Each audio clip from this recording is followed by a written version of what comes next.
Hello, everybody, and you're very welcome back to the Tim Speed Show on F1 TV Era. So, folks, if you're watching this video, I appreciate the fact that I've been gone away from the channel for a little while, and there's several reasons for that. But one of the main reason is just that the format of doing a weekly podcast and stuff like that just really isn't the way I like to kind of create, I guess.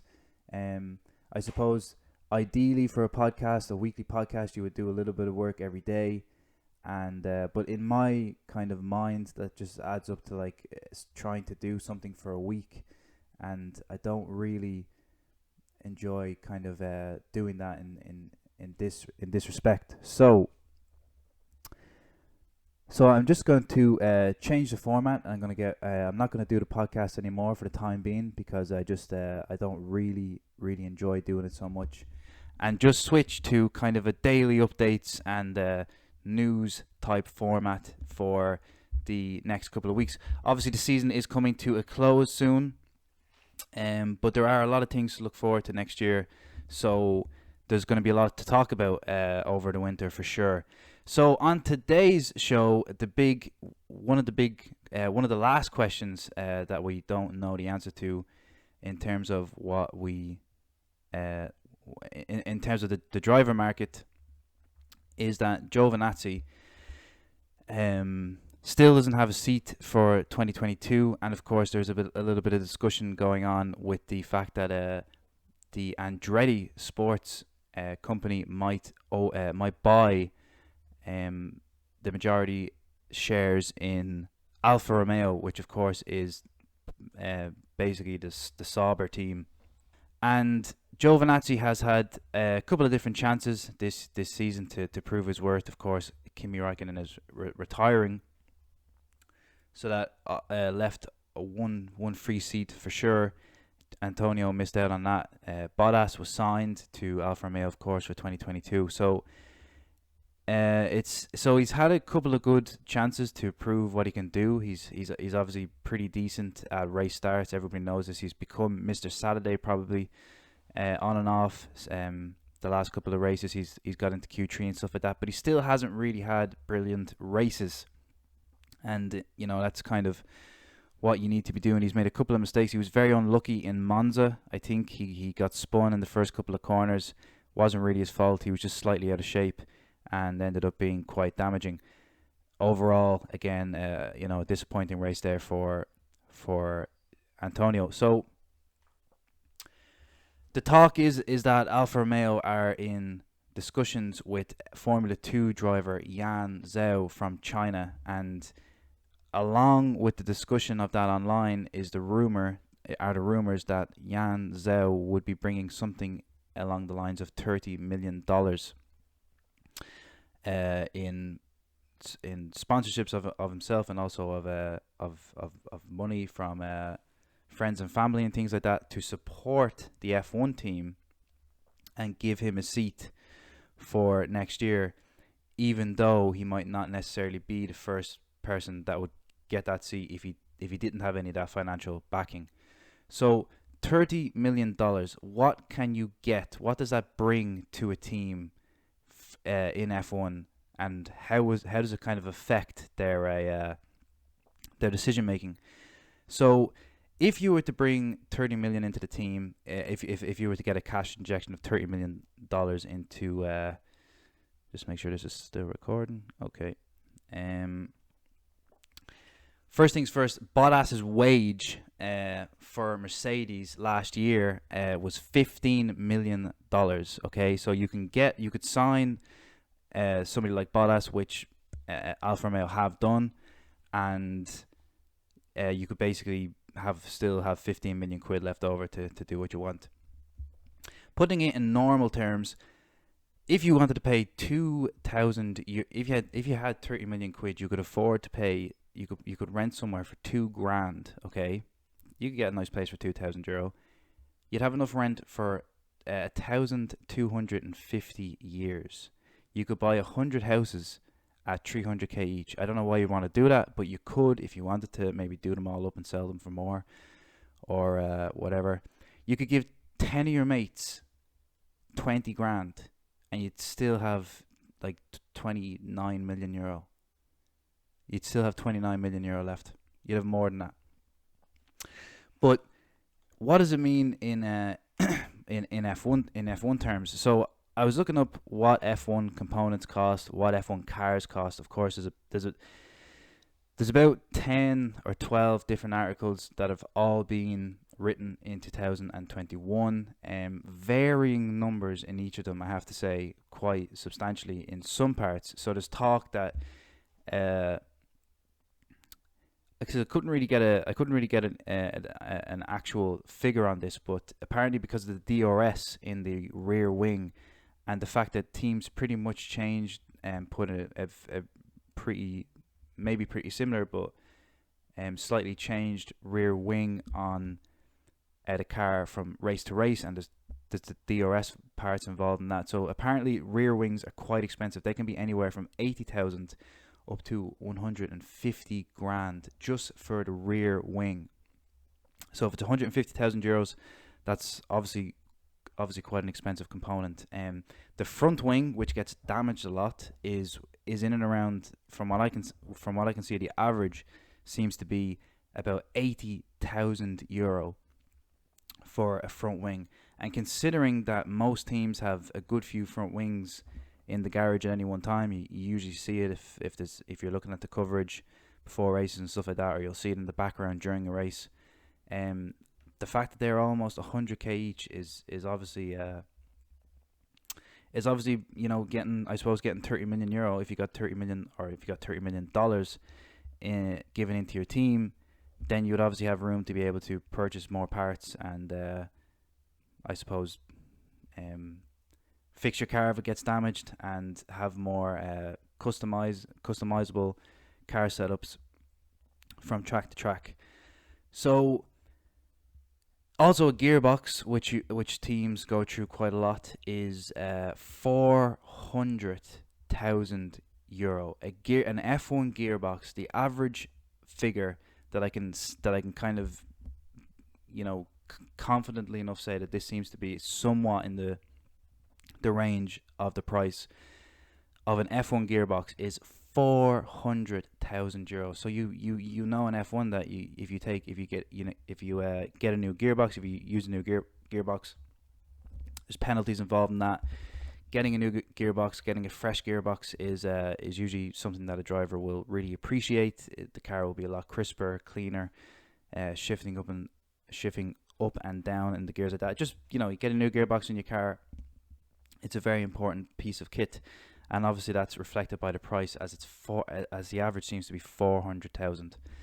So the cost cap has been introduced for 2021. It's part of the new regulations. I think it's $175 million is the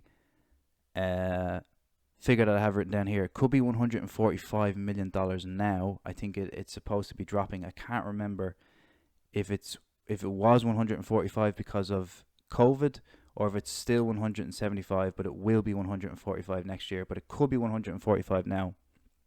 But when you consider that the top, so say for instance, not necessarily the top four teams, but the top four teams in terms of spending, we'll start at number 4. Renault spent 272 million euro in 2019 on their team, on their car, throughout the season.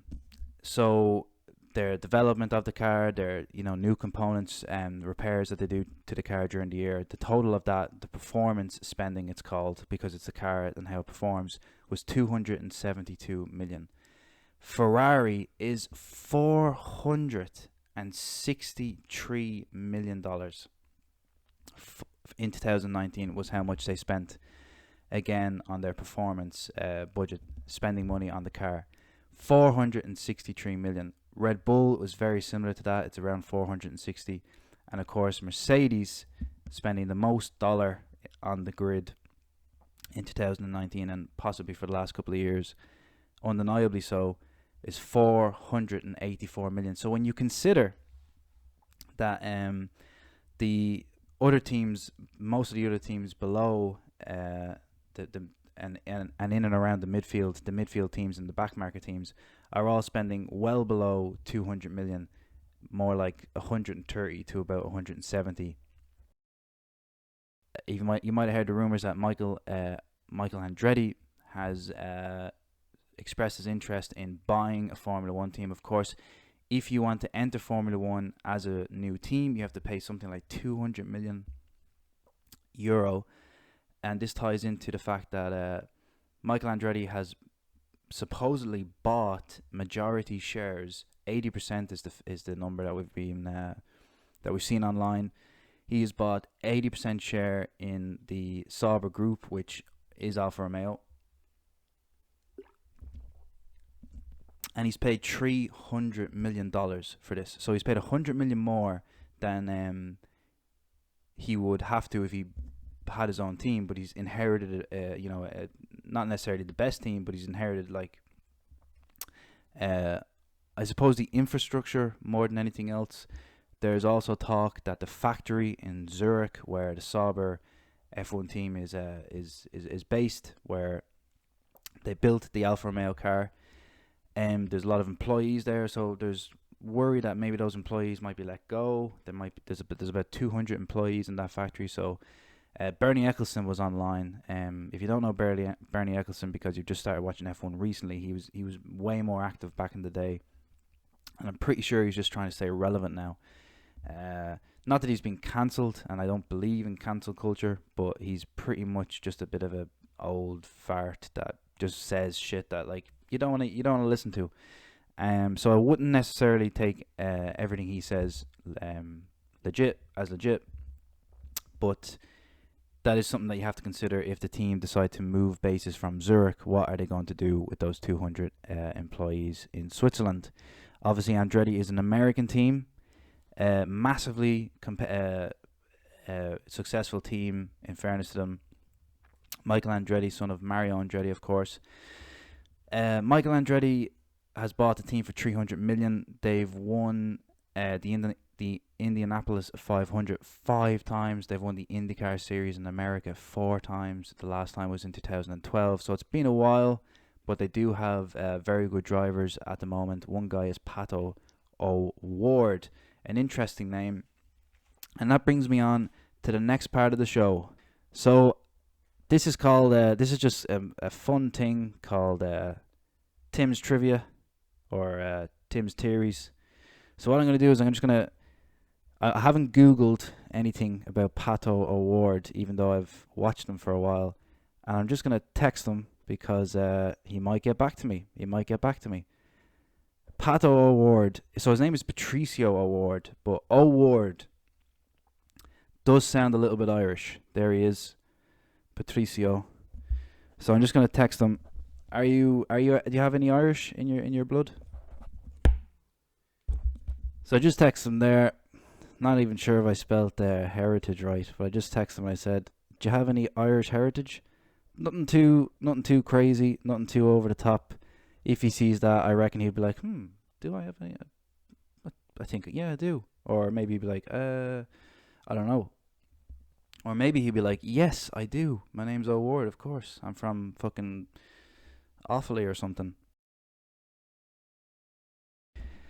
It's the question. It's up in the air a little bit for Alfa Romeo. It's up in the air for them, or in terms of what their future is. Will Michael Andretti come in there and take over and possibly give that team the boost that they need? Will the $30 million from Yanzhou keep him in the running if Michael Andretti is taking over the team? I don't think so. So I think Yanzhou might be an F2 for a little while longer. Does Giovinazzi deserve a chance? Because, and this is what I mean, is that I have a theory that if Michael Andretti does buy the team, that he will give Antonio Giovinazzi a chance for 2022. That's the call I'm making. Why? Because Michael Andretti also raced in F1 when he was younger, and he was partnered with none other than Ayrton Senna when he was at McLaren. Now, didn't have the best of careers there. Didn't really have a great anything, to be honest. It was a very lackluster season for him, and he found it very difficult to really get the performance out of the car, as did Ayrton Senna. So it was a transition period for McLaren. McLaren, obviously a very good team, but they've not always been at the top, as is F1. You know, teams can be dominant for so long, but they can still drop off, and things can still go very wrong for great F1 teams for a very long time. So Antonio Giovinazzi still has a chance to prove his worth if he can finish well, if he can do well in the American Grand Prix, in the US GP at the Circuit of Americas today, ladies and gentlemen. I hope you're going to get to check out the race yourself. I'm looking forward to it a lot, obviously, and cannot wait to watch it and see what goes down. Speaking of the subject of the day, Giovinazzi, he starts 13th, I believe. Could be wrong on that. Could be 12th. But somewhere out of the top 10 anyway, but within striking distance of finishing in the points if he can get the tyre strategy right. Of course, he has a free choice of tyre today, so he could maybe go on the... I don't know what he's going to do, but hopefully he can pull something out of the bag, and it would be great to see him get a decent result in America, and possibly give Michael Andretti a little bit of a nudge to say, look, give me a chance, turn this team around, I'm the guy that you want in your car. Andretti's obviously got Italian in his blood, and Giovinazzi is obviously the Italian stallion. Max Verstappen on pole, both McLarens and Ferraris close behind. The McLarens are literally lined up right behind the Ferraris, so it's going to be very interesting to see how that goes down. Of course, historically, Ferrari have done alright here the last couple of years. They haven't really been dominant force, but they've definitely done okay. The last time they won was Kimi Räikkönen's last win in 2018, and believe it or not, it's two Finns who have won the last two American GPs, as the last time we came here in 2019, Valtteri Bottas won, and so two Finnish drivers have won this race the last couple of years. Is it possible that an Italian can do well? Can Giovinazzi score some points? Can Max Verstappen win? Will there be any drama between Max Verstappen and Lewis Hamilton as they make their way through the first couple of S's in the big, long, straight section after that? So it's going to be an interesting first couple of laps. Hopefully there'll be plenty of overtaking. Of course, the Circuit of Americas is a really wide track, so that should give us some exciting racing and some good overtaking. So thank you for joining me, folks. Again, I'm sorry about the absence on the channel. As I said, it's just not, it just wasn't kind of suiting me at that time. I might get back into podcasting again, so I hope it isn't too much of a disappointment to anybody that was liking the podcast. I really appreciate you following the podcast and all the listens that I got. I got pretty decent listens. I got like 35 on one. I'm not sure if that's 35 different people or one person listening 35 times, but even if it was like 5 or 6 people, I really appreciate that. Don't be afraid to get in contact.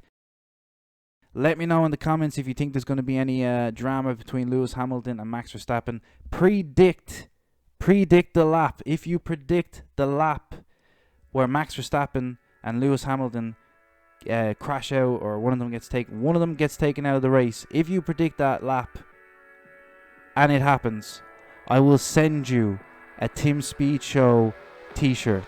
Okay, that is a promise. So let me know in the comments what you think is going to happen. Give me a lap time and give me a brief description. And if it happens, there's a Tim Speed Show t-shirt coming your way. I'm Tim Speed for F1 TV Era. Enjoy the race. See you in the next one.